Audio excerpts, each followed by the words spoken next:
American forces on Guadalcanal have advanced 4 miles beyond Coley Point, east of Henderson Field, to the Metatono River without meeting any opposition. The communique also reveals that one Japanese destroyer was believed to have been sunk in action off Guadalcanal, and that one cruiser and another destroyer were badly damaged. The cruiser may have been sunk.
Two hours ago, the Navy Department released another communique.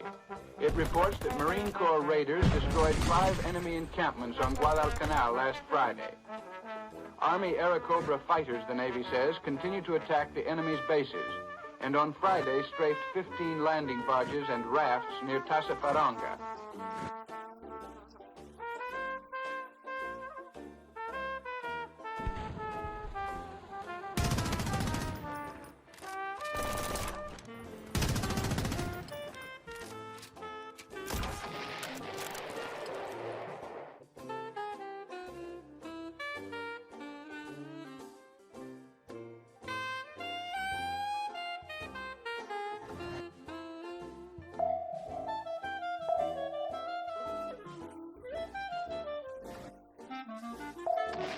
You are one of several million Americans now listening to news reports coming from all over the world by radio. Have you ever considered the part radio has come to play in your life? To most of us, radio is a necessity and a convenience. To American fighting men lined up on over 60 different battlefronts, radio is an absolute essential. It is often their only connection with headquarters and with other fighting units. It is the unifying link which makes coordinated action possible.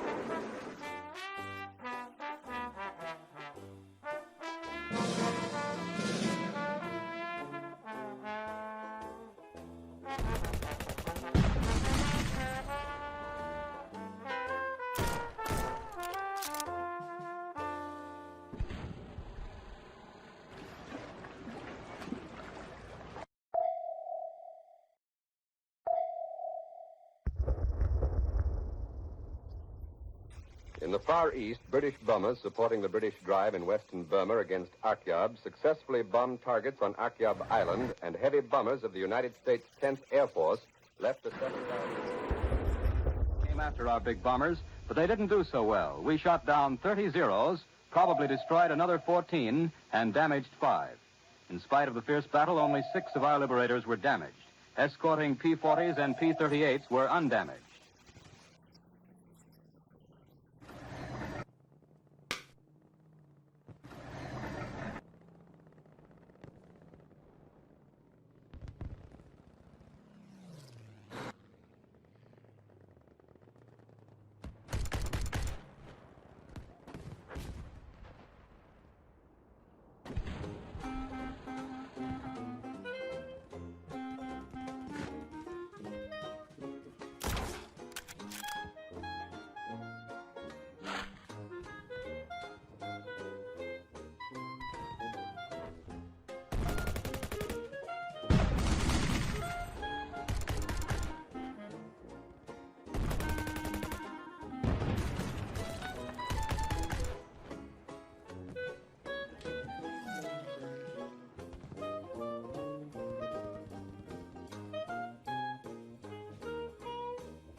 The Navy has just reported that American bombers in the Solomons have set one Japanese destroyer afire and left another in a sinking condition. The destroyer formation was first sighted off Shortland Island at 2:30 yesterday afternoon, Solomon's time. It was immediately bombed by a squadron of flying fortresses, but no hits were observed. 3.5 hours later, it was again attacked, this time off Rendova Island by a squadron of Douglas dive bombers protected by Wildcat and Airacobra fighters. The destroyers were escorted by Zero fighters, but these were taken care of by our own, while our bombers proceeded to bomb the surface squadron with good result. No more has been heard of the destroyer squadron since then, although it's reasonable to suppose that a number of ships got through to relieve the Japanese on Guadalcanal.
The Germans report a break in their lines with the new Russian offensive in the Leningrad area.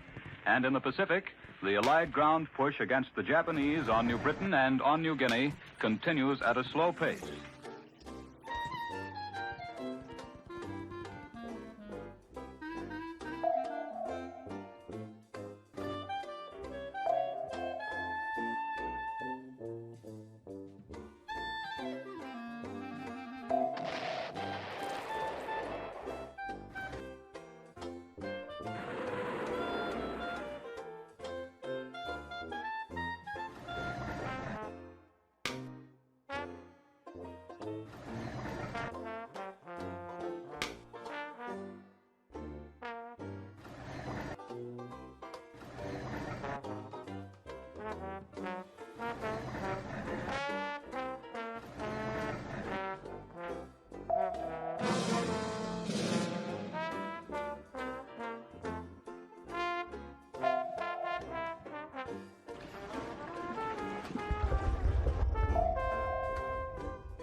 The air must wait for darkness.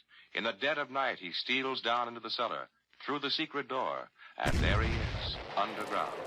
That's where his radio is.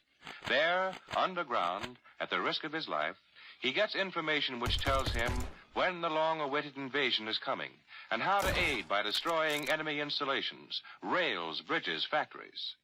Through radio, underground, the oppressed learn the truth. Learn of the coming invasion that will crush the heart of the enemy.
In the Far East, the Japanese have cut the important road leading from the Allied supply base at Impul to Kohima in India's Manipur province.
There's a lot of satisfaction in getting your car groomed for the long pull ahead. Dirty or faulty spark plugs, for instance, can waste more than 1 out of every 10 gallons of gasoline. Spark plugs should be cleaned and recapped at least once every 5,000 miles. Properly adjusted spark plugs will make your car operate more smoothly, restore lagging power, and they'll actually help you save gasoline.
We regret that the circuits with Europe seem to have failed for the moment. We will come back and try and pick them up again.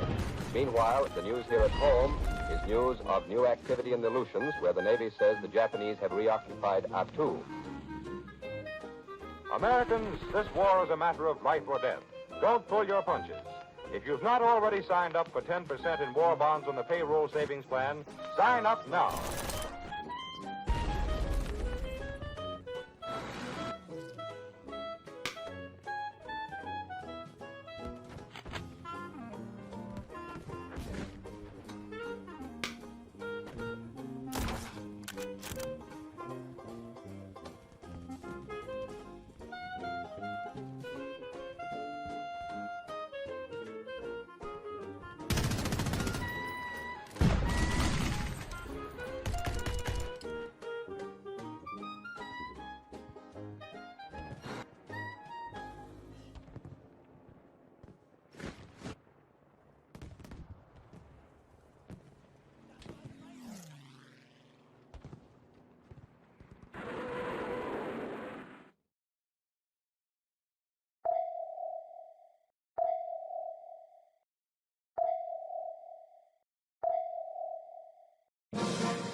Not far from London is the town of Greenwich, home of the Royal Observatory. Through Greenwich runs the zero meridian on all maps and charts. Ships on all the world's oceans base their positions on the distance they happen to be at the time from this little town of Greenwich. Before they can even determine where they are, the ship's officers have to know just what time it is in Greenwich. All this worldwide activity is centered in Greenwich's Royal Observatory, where the astronomers have been studying the heavens for a good many years. Today, the observatory announced that sunspot activity, which has been interfering with radio and cable communications off and on for several years, is dying down. There was a storm at the beginning of this week, but the 5 or 6 year cycle is near its end. The disturbances are growing less severe and less frequent. Greenwich astronomers intended this to be good news for British radio listeners. But British listeners would have appreciated it more if the astronomers had told them where to buy a new radio tube when the old ones wear out.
"1,500 miles to the north in Russia, the Red Army is still advancing.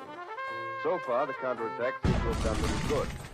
On the other hand, the Russian noon communique said that the Red Army had occupied 30 inhabited localities in the Caucasus region, and press dispatches indicate is practically surrounded with Russian troops within 10 miles of the city.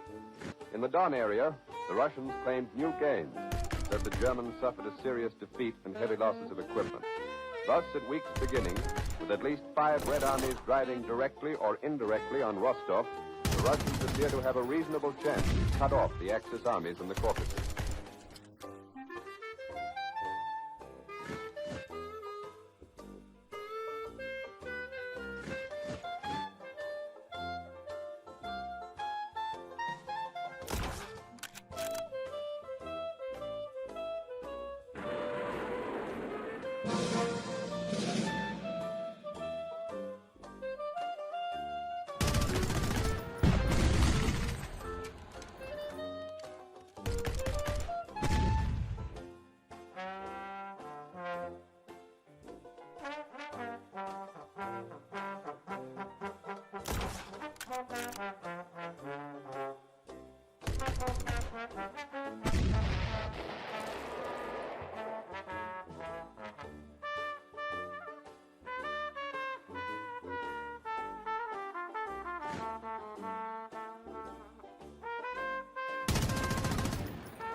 Last Friday, when the gasoline ban was first announced, many people seemed to think it was designed mainly to prevent holiday travel by automobile. Thousands of people here in Washington had been hoarding their coupons in the hope of being able to drive home and spend Christmas with their families. They knew the government disapproved of holiday travel, and so they thought the suspension of gasoline distribution had been ordered on their account. Now it seems that it wasn't. And though the government still frowns on going home for Christmas, it will apparently be possible for many people to do so. Whether they will or not, of course, depends on how seriously they privately consider the gasoline shortage to be. But the 3-day suspension seems to have had a sobering effect on many people, to judge from the number of telephone calls the local studio here has been receiving from listeners who want to help solve the problem.